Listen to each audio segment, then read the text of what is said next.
This is a quick video of a ballast block I made for my tractor. If you need some extra weight on the back of your tractor to balance your front end loader and maintain traction, this may give you some ideas. This is not a how-to video. If you have the skills to build one of these, you likely have the skills to design one that fits your own unique needs. I took some measurements and scribbled down some ideas before I started building, but I modified many aspects of the design as I went, and you should too. This video is mainly for inspiration, and if I'm lucky, flogging some Amazon affiliate links. If you want to buy any tools or parts you see in this video, check for links in the description. It'll help me out and motivate me to make more videos like this. Here are some of the features of this ballast block. It weighs about 600 pounds, which is intentionally on the light side because I wanted to stay within the rear lift capacity of my 1940s Ford 2N tractor. I find 600 pounds is still enough to balance the loader on my 1980s Ford 1700 tractor. Aside from weight, ballast blocks offer an opportunity to add useful accessories. Think carefully about what you want before you pour the concrete, because then your design is literally set in stone. I do a lot of pruning and tree work, so that was my focus. I added a slot for my chainsaw by embedding a chainsaw bar cover in the concrete. See link in the description. If you do this, be sure to insert a temporary spacer thicker than your saw's chain to prevent the cover from collapsing under the pressure of the wet concrete. I embedded a couple different diameters of PVC tube to hold rakes, shovels, pole saws, and other hand tools. Be sure to put drain holes in the bottom of the tubes and chainsaw slots so they don't collect rainwater. I added a toolbox to carry miscellaneous small accessories I like to have on hand. See links to some of my favorites in the description. One of my main wishes was to be able to easily move prunings and other yard trimmings for collection by the city. I hate having to move things twice, so I wanted to be able to add prunings directly into these bins that our city uses for green waste collection. I wanted to be able to easily move 2 at a time with my tractor. To make a fairly universal mounting interface on the ballast block, I embedded 4 3/8 nuts in the back of the block. I welded the nuts to short steel tubes with a perpendicular piece of rebar at the end to make a T-shape.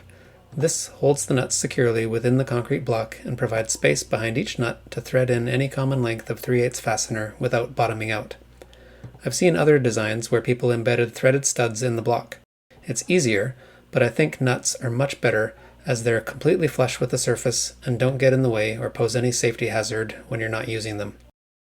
Equipment like this is bound to sit in the rain, so I applied a liberal coating of anti-seize compound to all fasteners. See link in the description. These 4 nuts create an interface that can be used for attaching any accessories you want. For supporting my bins, I found that a horizontal tube, 2 inches by 2 inches square, makes an ideal interface. I set the height so that when the ballast is on the ground, the bins can be easily hooked over the tube without having to lift the bins off the ground. The tube has a snug fit that secures the bins well, and I haven't had any trouble with bins shifting around or falling off during transport, even on bumpy terrain. One benefit of this system that I hadn't anticipated is that it can also be used for moving manure, compost, soil, or other loose fill or even water that would have been way too heavy or awkward to move by hand with these bins. The bins can be filled with the front end loader and moved well enough by hand to attach them to the ballast block and then transported wherever you need them. On any homestead, it's a common need to move the occasional trailer, so most ballast blocks have some kind of receiver tube built in. Mine is no exception. I really like these adapters with 3 different size balls since they work with all our trailers on the property. See link in the description. You never know when you might need to drag some old piece of equipment or logs around, so I welded a grab hook to the top of the receiver tube. I really like these weldable grab hooks. See link in the description. For general farm use, I recommend using 5/16 grab hooks. They'll work with 3/8, 5/16, or 1/4 inch chain, which makes them really versatile. I use these everywhere I can think of. I have 3 on the front of my loader bucket, 3 on the back, and a couple on my loader arms. The closer you get to the loader pivots, the greater your lift capacity. My lift capacity is about 600 pounds off the front of the bucket, but I can lift about 800 pounds off the back, or about 1,000 pounds off the loader arms. Other DIY designs I've seen, and even commercial ballast boxes, place most of the ballast behind the lift arms, which significantly reduces maneuverability. Often these designs stick out 18 inches or more. I designed my ballast block to fit snugly in the space between the lift arms. That's the reason for the taper. It has only about a 1/2 inch clearance from the sides to the lift arms, and a few inches clearance in the front to the PTO. This makes for a very compact design for maximum maneuverability in tight spaces.